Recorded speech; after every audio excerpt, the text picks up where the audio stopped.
Hello, welcome back to my channel. Thank you so much for being here. That was super sweet of you, and welcome to the second episode of the new series on my channel that's a little more casual, a little more podcast style, very minimally edited, which is fabulous for me, editing wise, but a little nerve-wracking for filming wise. Basically, I'm just pretending that I'm on a live stream with no active feedback, but that's okay because we're going to talk in the comments later. Last week I called this series the Screen Time Report, which I gave the disclaimer that was tentative, and this week I have a new name idea. Honestly, if you guys want to throw me your name ideas too, I'd love to collaborate with you on that, but I was like, this week, what if we call it the Social Anxiety Blade? Those are parentheses, by the way, because if you don't know, Social Blade is a website where you can see people's like social media growth, projected growth, just a bunch of social media stats, and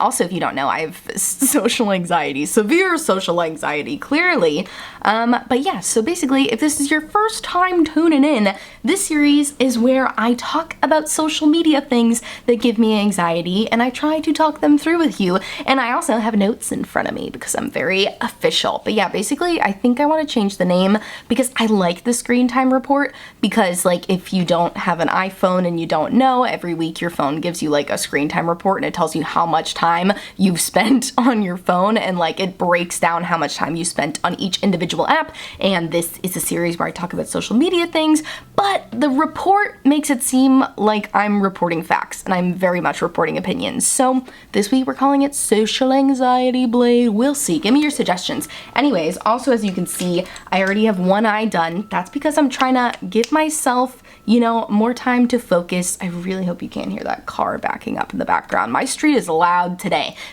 We also have the ambiance of New York City street smells and sounds. You can't smell anything. I can though.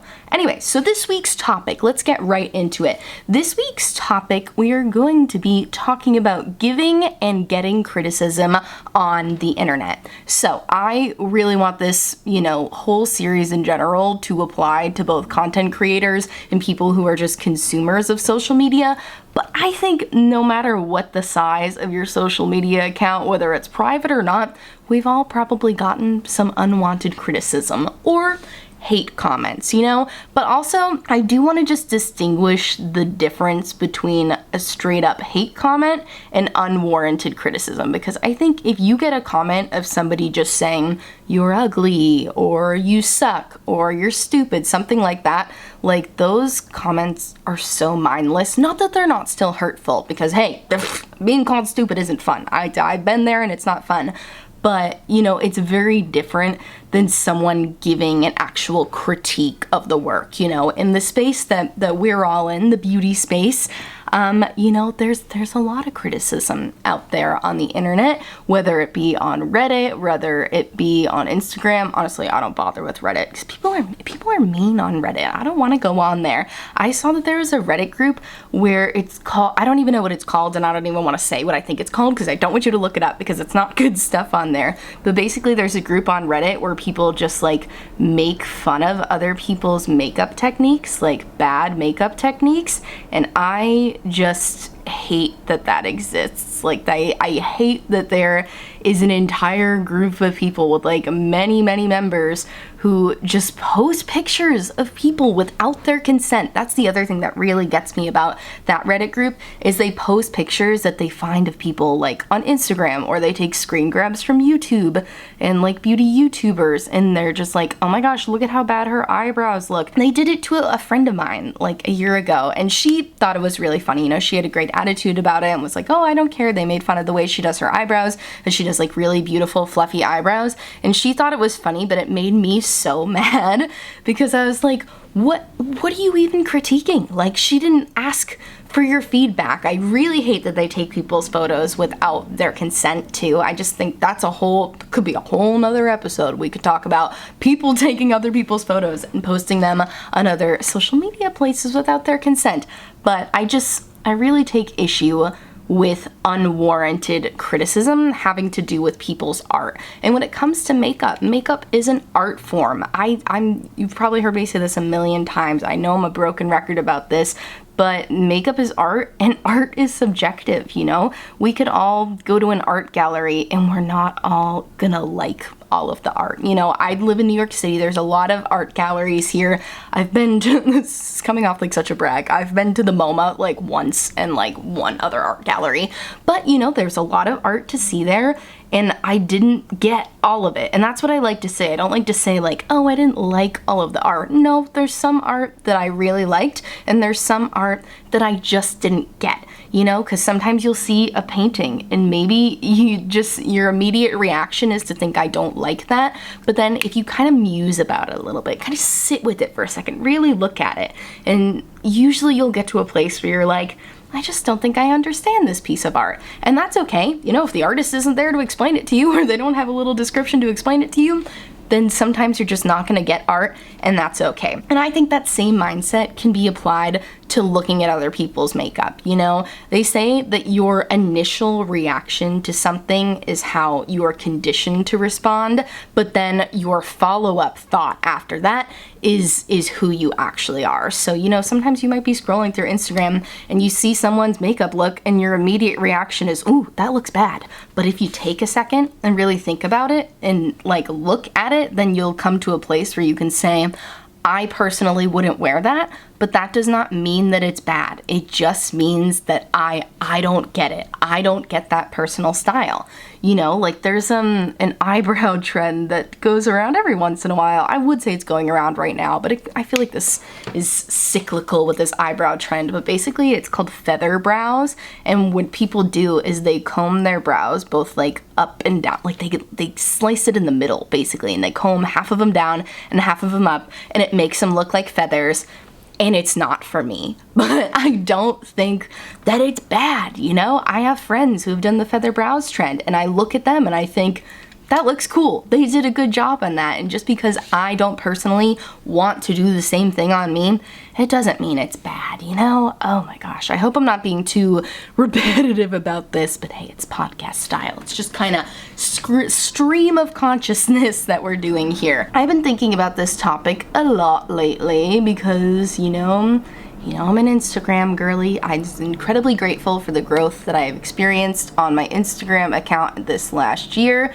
But with having certain videos go viral or get more views, that means I'm getting a lot of comments from people who don't know me at all. And I'd say even if your account is big or small on Instagram, people will find you and they will state their opinion, whether they follow you or know you or not. So I'm sure some of you have probably experienced the same thing. But one that I got a lot of comments on that I want to use as an example is somebody asked me a while ago how I do my winged liner on my hooded eyes. So I made a tutorial how I do winged liner on my hooded eyes. And I even gave a disclaimer in the beginning. I don't know why I always think that the disclaimer is going to keep people from giving unwarranted criticism. It doesn't. Maybe I just shouldn't do disclaimers, but I'm still glad I did a disclaimer. But I even did a disclaimer in the beginning of that video saying this is how I like to do winged liner on my hooded eyes. Not everyone's hooded eyes are gonna look the same, so this tutorial will not work on everyone's hooded eyes, but it's what works on mine and it's what I like. And of course, here come all of the comments out of the woodwork of people saying, actually, that's not how you do winged liner on hooded eyes. Actually, you should be doing the bat wing technique, which I made a tutorial on later too. So, you know, I've covered all the bases there. But basically, they were just saying that I did it wrong. And I responded to a lot of those comments saying like, it's not wrong because it's what I like. Like it's hard to make people understand that. And maybe I just shouldn't even stress myself out trying to make people understand that. But it just gets so frustrating when I try to explain to people like, just because you don't like something doesn't mean it's wrong. There's no right and wrong in makeup. And then they'll argue back and say, but you were showing a hooded eyeliner tutorial, it's wrong. But they just think it's wrong because they don't like the way that it looks, you know? Like a lot of people think that I should be doing eyeliner that like goes in like that, like my wings should be thicker. Like that's the criticism I was getting for them. And I just kept trying to explain to them like, this is how I like to do it. Like, I don't really care if you view that as wrong, even though I know in my head, like, they think it's wrong because they wouldn't like how that looks on them. So a lot of times when you're getting unwarranted criticism, it's really good to remind yourself that that is a projection of them and nothing to do with you. I know a lot of people make fun of this book because it's like a classic self-help book, but who cares? It helped me. Last year, I read the book You Are a Badass. What's the author's name? It's like Jen Cicero or something. If you look up You're a Badass, you'll find it. But the greatest thing that I learned from that book that I had heard before, but that book finally made it stick for me, is that when people are giving you unwarranted criticism or giving you hate, it is a projection of their own insecurities. So like if somebody comments on your video and says like, "Ooh, your skin looks horrible," they're projecting their own insecurities about their own skin. People with perfect skin don't go around going, "Oh, your skin looks horrible, your skin looks horrible." Like, we're all projecting our own insecurities, you know? If you see somebody wearing a clothing item and your instinct is to say, "Ooh, that's not very flattering on them." Ugh, hate the word flattering. But if your instinctual, ingrained by society thought is that shirt looks bad on them, take a second and think to yourself, am I self-conscious about the way I would look in a shirt like that? Is that really why I'm saying that? Yeah, it usually is. I find 100% of the time, if my initial thought about someone else's appearance is negative, it's because I'm self-conscious about that same aspect of my appearance. So I think that all can apply through Instagram and getting unwarranted criticism on there too, because that's how I feel about those folks who left those mean comments on my hooded eye video. Is like, they would not feel confident in this style of eyeliner, and that's okay, but it still doesn't give them the right to say that it's wrong or to say that it's bad. And don't be like me and drive yourself nuts trying to make them understand, because, you know, if you say it once and they still continue to argue, it's out of your hands at this point. I'm saying this for me too, because I really do try to give people the benefit of the doubt and think to myself, you know what, I know they're projecting their own insecurities, so let me try to like make them have a good think on this. And if they're not willing to have a good think, what you're gonna do is you're gonna click on their profile, you're gonna click those little 3 dots. I don't know why I'm doing this, I'm not gonna edit it in later. You're gonna go to Instagram, click on their profile, and you're gonna either restrict or block them. Restricting makes it so that they just scream into the void, so they don't see any change on their side, but every time they leave a comment on your video or your post, it just disappears. You never see it, nobody else sees it, they're the only ones that can see it. If you block them, they're gonna know if they try to look for you later, but honestly, if they don't follow you, who cares? Just block them. It is a good thing that I decided to do one eye off camera because I am rambly today, but that's okay. This is a topic that I am probably a broken record about to my boyfriend, because I have to talk about it all the time, because there's just such a large population of people who feel some sort of sense of entitlement to give unwarranted criticism on the internet. And I've heard people say in response before, because I have genuinely asked people before, like, what do you hope to accomplish with this comment? Like, for people that just say, like, looks bad. Because I've had people comment on eyeliner tutorials before just saying, like, looks horrible. And I rarely respond. I've gotten to a place now where I just, like, don't respond to those at all. But there was one time I did respond and say, like, what did you hope to accomplish with this? And they said like, "Oh, so that you know your makeup looks bad so you can do it better next time." And I was like, what? Why would that happen? How is that actually logical? You know, I also think they're lying. I call BS on that one, because I don't think that's actually what they intend to accomplish. I think they get some sort of entitlement through telling people that they're not doing a good job, because most of the time it's from private accounts too. So you're like, you clearly don't have the courage to make your work public, if you even have makeup work at all. So why do you feel so entitled to tell me that you don't like the way my makeup looks? My favorite comment to leave back is, "Great, make your own tutorial." And they're always like, or they don't respond. Or one time somebody responded and said she would, and I was like, great, tag me when you do. Like, if you don't like the way that I'm doing my makeup, and you don't like the way I'm sharing the way I do my makeup, then go ahead, go do it yourself. Ooh, wow. It's my first time using this About Face highlighter. It's a little more beaming than I expected it to be.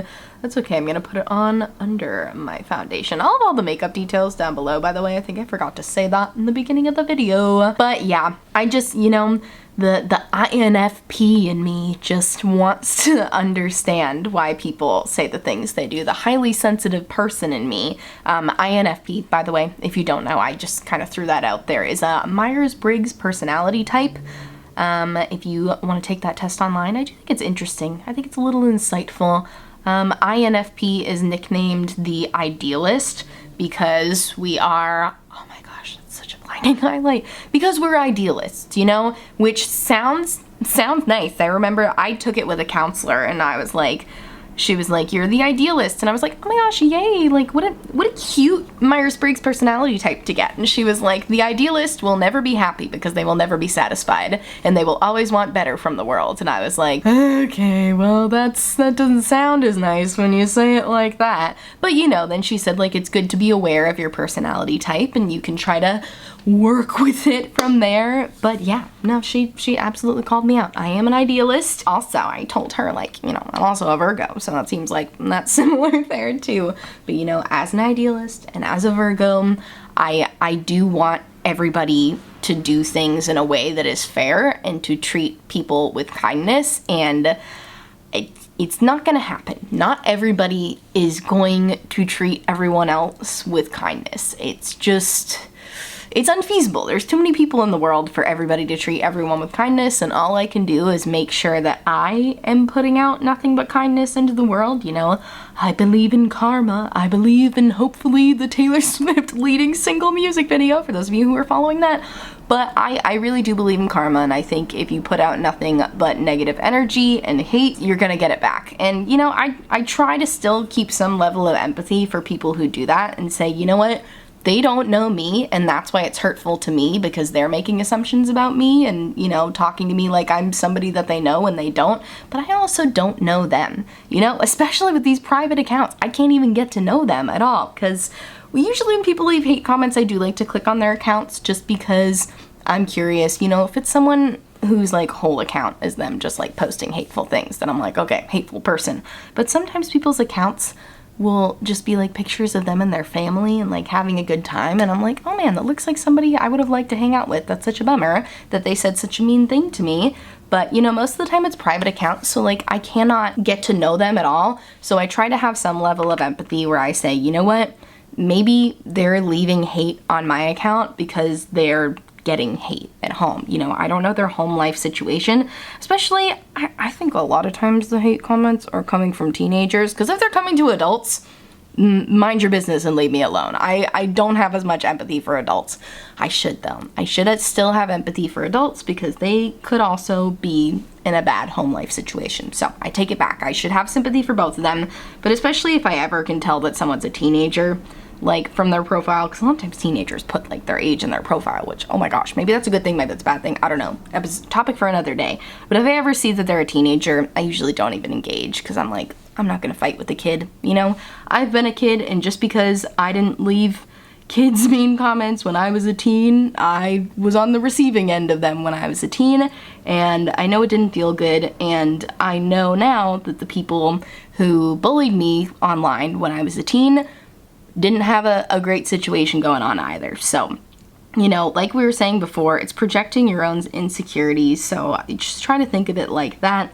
If you're dealing with getting a lot of hate, and again, don't be afraid to use that block button. Don't be afraid to use that restrict button. I myself am more partial to the restrict button because it does bring me great joy to think about people spending their precious time writing me a big long paragraph. I don't know, as if they're using Instagram on their computer. Maybe they are. But writing me a big long paragraph about how much I stink and how bad I am at makeup, and it's just going nowhere. Going into the void. Going into the abyss. Going to absolutely nobody to read.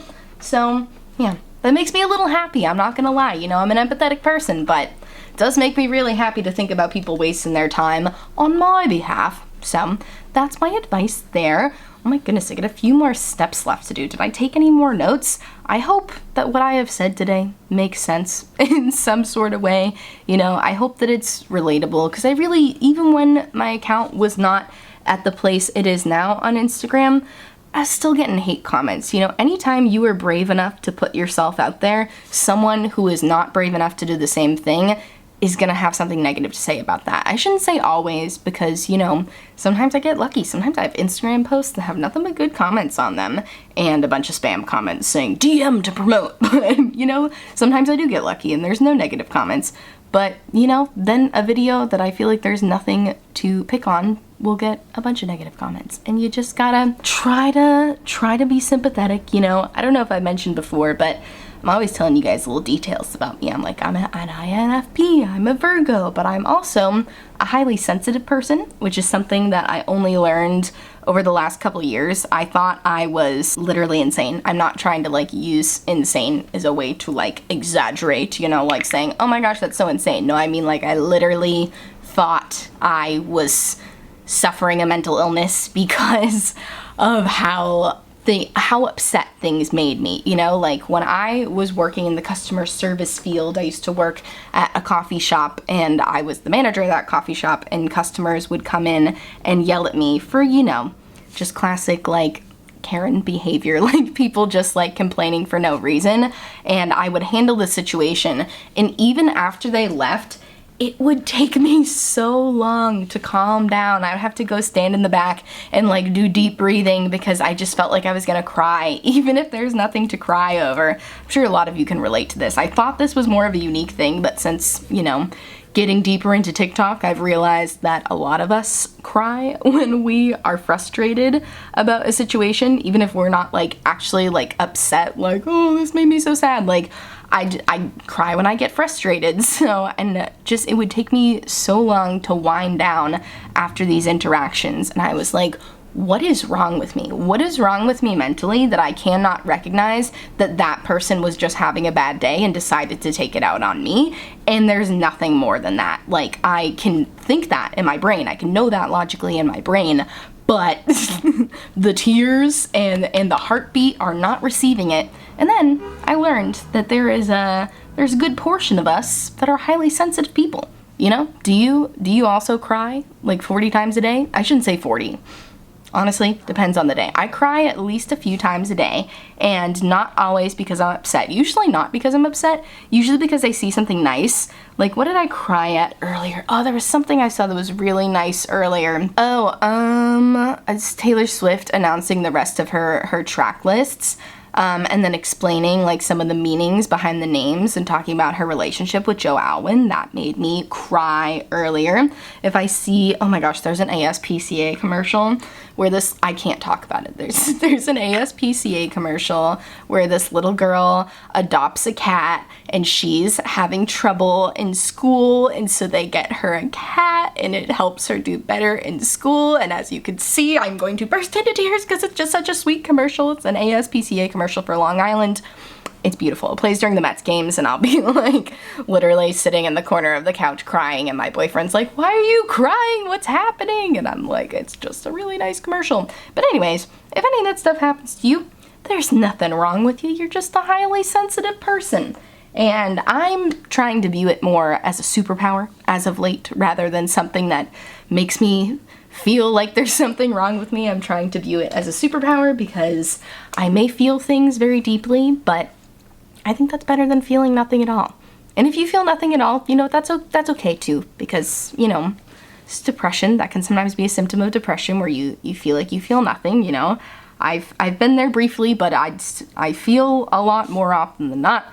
Man, this video is taking a turn. I don't know what I'm talking about now, but I feel like that is why I get so focused on topics like giving and getting criticism when it's not warranted, because I know how I feel when I'm on the receiving end of unwarranted criticism, thus why I never give it. You know, I think that's a nice thing about being a highly sensitive person, is that before I make any comment online or in real life, I play it through in my head at least 10 times to make sure it's not going to be hurtful. I am proud of the fact that, at least in recent years where it seems like my highly sensitive personness has increased and grown, I rarely say hurtful things to people, and when I do, I feel absolutely horrible afterwards. That's why I don't say them very often. So I think that's a good thing. If feel like it makes me a good friend, a good person to talk to. So yeah, okay, let me wrap up my thoughts on my brain here for a second, and then I will come back and give you a conclusion. All right, friends, and here you have it. We have the finished look. We are at the end of the video. The sun is in a very strange place on my face and arms and everything. But I thank you so much for letting me stream of consciousness just talk to you how I've been feeling about giving and getting criticism on the internet lately. I cannot wait to hear your thoughts because you guys left me such long, thoughtful comments on the last video. It was so fun to hear your feedback, you know, because honestly, I sit here all day and I talk to my boyfriend about these things, and he's not as active on social media as I am. He's not in the beauty space. He doesn't get it, but that's who I normally stream of consciousness to. So it's just really cool to talk to people who get it, you know? You guys get it. Have you guys seen Rutherford Falls? I'm so bummed that they canceled that second season, but that's like a big thing that Ed Helms' character goes through towards the end of that season, where he talks about people who get it and people who don't get it. Maybe that's not super applicable here, because he ends up finding out that that's not really a good way to go about things. I can't help but make pop culture references, even when they don't fit, but you guys get it. I think it fits here. And I thank you so much for watching. If you like this video, do me a favor, give it a thumbs up. Let me know your title suggestions. I like Social Anxiety Blade because I think it's fitting. I want to input that mental health aspect into the title so that people know that we're not just sitting here talking about social media trends, you know, we're talking about how it affects our mental health. That is the point of the show. So yeah, let me know if you have any name suggestions or if you like this one and if you like the video. But yeah, check the description box for all of the makeup on my face and everything, and I will see you guys later. Bye!